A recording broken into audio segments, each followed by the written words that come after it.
I used to think I was familiar with the feeling of stepping onto a cruise ship. The loudspeaker announcements, the elevators that never seem to arrive, and the lines of patient passengers waiting under the bright Florida sun. But then, I met Utopia of the Seas. They call it the world's biggest weekend getaway. A name that sounds both grand and, honestly, a little overwhelming. Because if this really is the biggest weekend escape, I could not help but wonder, was I truly ready to keep up with its pace? I began my journey from Port Canaveral, right in the middle of peak season, where every suitcase seemed to be carrying a dream of escaping the daily grind for 3 nights. This was not the kind of long, leisurely cruise I had experienced before an icon of the seas. It was a sprint, short, intense, and packed, from Nassau to a full day drifting in the open sea, and finally to Coco Cay, the island that promised a perfect day. I did not come here to relax. I came to find out for myself. Was this ship built for nonstop partying and cramming every possible experience into a handful of nights? Really something unforgettable? Or was it just a flashy, high-energy remix of the legends that came before it? If you have ever sailed on Icon of the Seas, you know the feeling the moment you step onto the deck and have no idea where to look first. A water park towering on the rooftop? A mini forest nestled right in the middle of the ship? Or a lively neighborhood filled with Starbucks, theaters, and bars? Icon feels like a floating city, a place where life slows down and speeds up at just the right moments, always wrapped in a sense of luxury. And Utopia of the Seas? It feels like the younger brother who just graduated from party school and is ready to dance through the night. I am not saying Utopia is any less impressive, quite the opposite. It knows exactly how to spark joy, instantly and relentlessly. The DJ pumps music from morning until midnight. Live shows, pool parties, water slides, tequila bars. You cannot stay in one place for more than 15 minutes without getting swept into something. But what truly sets them apart? Icon is the kind of ship where you savor each moment. Every corner invites you to linger for hours. Utopia is where you feel like you are racing against the clock. You only have 3 or 4 nights, and 100 different things you want to try. In terms of design, Utopia borrows heavily from the Oasis class. You still have Central Park, Royal Promenade, the multi-level lime and coconut sun decks, but everything is louder, brighter, and buzzing with even more energy. If Oasis of the Seas is a luxurious resort at sea, then Utopia is a full-blown entertainment complex. With wings and an engine. I used to think nothing could surpass the awe I felt on Icon. But Utopia brings something different. A bold, youthful surge of energy that leaves you completely exhausted and completely happy.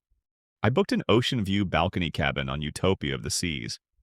Not a luxury suite, not a just-for-fun interior room either. I simply wanted to know, with a brand new ship, would a standard cabin still leave an impression?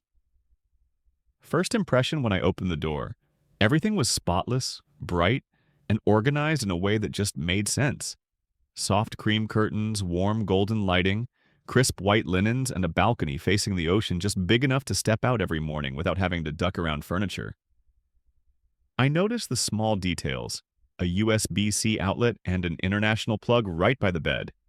Thank you, Royal Caribbean, because I have had to charge my phone behind a television on other ships before. The closet was a bit tight. Perfectly fine if you travel light, but if 2 people love to overpack, good luck. The bathroom was modern, but still had that familiar cabin style. Compact, circular sliding door, a strong shower with reliable hot water. You would not be spending hours reflecting on life in there. Honestly, the space is more about function than meditation. And the balcony? Just right for a morning coffee, a quiet ocean gaze, or a casual Instagram story with a real blue backdrop. It was not as spacious as some balconies on Icon of the Seas, but it felt private, with real ocean sounds, not the simulated ocean screens you get in interior rooms. What surprised me most? Everything felt brand new. No scuff marks on the walls, no rattling air conditioner, no musty scent you sometimes catch on older ships. If I had not known better, I would have guessed this ship launched just a week ago. I am not someone who is easily impressed by cruise cabins, But on Utopia, I felt genuinely comfortable, just enough to call it home for a few short nights. In any cruise experience, there is one part that often gets overlooked when people talk about their trips: the journey itself.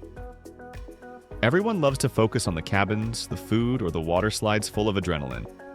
But it is the route, the ports of call, the time spent sailing, and the daily rhythm on board that truly shapes the feeling of a cruise. Utopia of the Seas is the perfect example of this. The trip lasted only 4 nights. It sounds short, but if you overlook the journey, you miss the real spirit of the ship. I will walk you through it one day at a time. From the departure at Port Canaveral to docking in Nassau, drifting through Sea Day, and finally arriving at Coco Cay for a day that was either unforgettable or unforgettable for very different reasons. Because sometimes what makes a cruise magical is not the balcony cabin or the perfectly cooked beef Wellington. It is the fleeting moments when you realize you are truly drifting, somewhere between the endless blue sea and a schedule you did not have to plan yourself. And this journey, I promise, will not be one you just scroll past.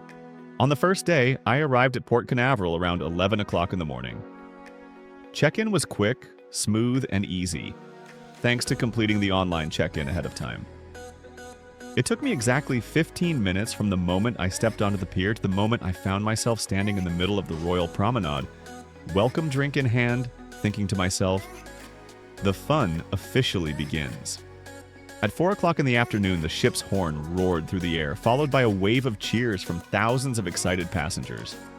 Utopia of the Seas pulled away from the dock, and I left behind every unfinished deadline back on land.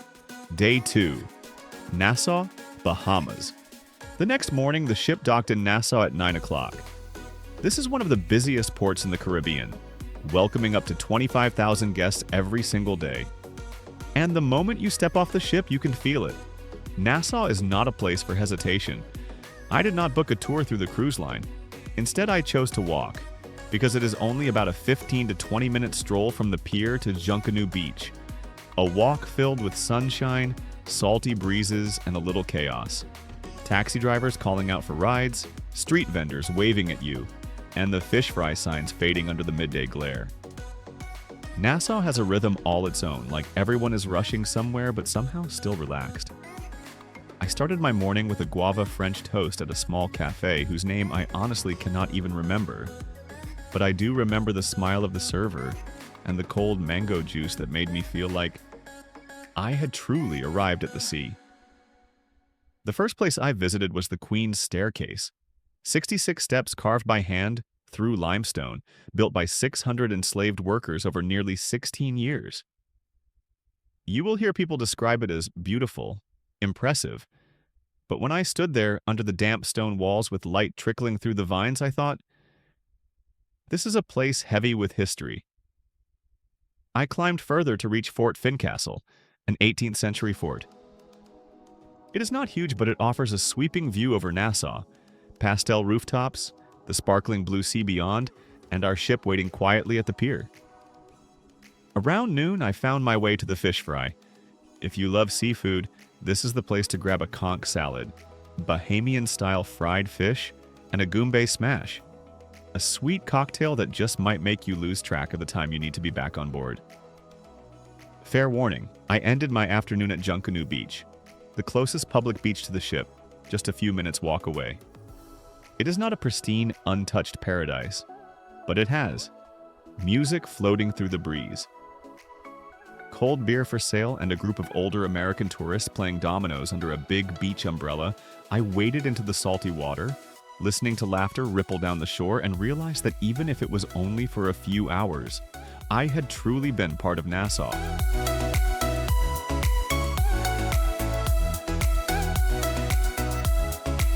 Day 3. Sea Day. A day that did not stop anywhere, except to leave you breathless. The third day aboard Utopia of the Seas, and the ship did not stop at any port. Sea Day. Everyone imagines it will be a day of sleeping in, sipping coffee slowly and gazing lazily at the endless ocean. And then you wake up, pull back the balcony curtains, feel the breeze brushing through your hair, and realize that thousands of people had exactly the same idea.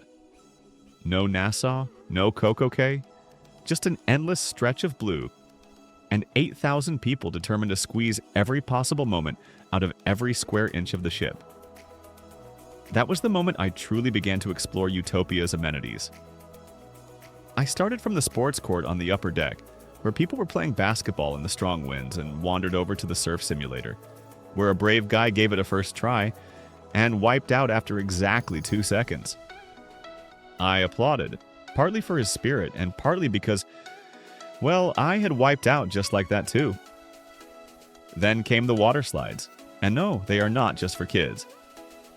The Perfect Storm, a fitting name. I picked the red slide thinking it looked the tamest. Wrong. Those 10 seconds of screaming silently and the sudden stop at the end made me feel like I had just been shot from Miami back to Florida in half a second. Looking for a peaceful spot, I stumbled into the botanical garden pool, a rare corner with real plants, wooden loungers, and thankfully no EDM blasting in the background.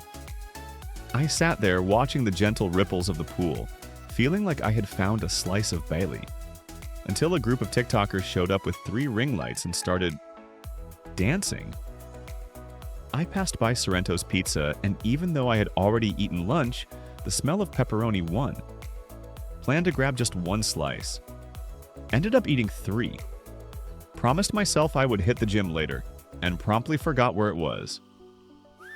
I tried my luck with one of the ice shows. Reserved a spot, arrived early, and finally made it in this time. The skating show, the lights, the music, the spin of a skater across the ice made me forget for a moment that the ship was gently rocking on the waves. It was a breathtaking moment and felt anything but ordinary cruise. Sea Day was not the lazy day everyone imagines. It was the day that showed me just how complex this ship truly is. It is not just transportation from point A to point B. It is the destination itself. On the 3rd day, we did not go anywhere, but somehow I felt like I had traveled through 10 different versions of a vacation. From thrill seekers at the water slides to readers lounging by the pools, from rooftop bars to grand theaters. Utopia of the Seas is a floating universe of entertainment, and you only have 1 day to race through it all.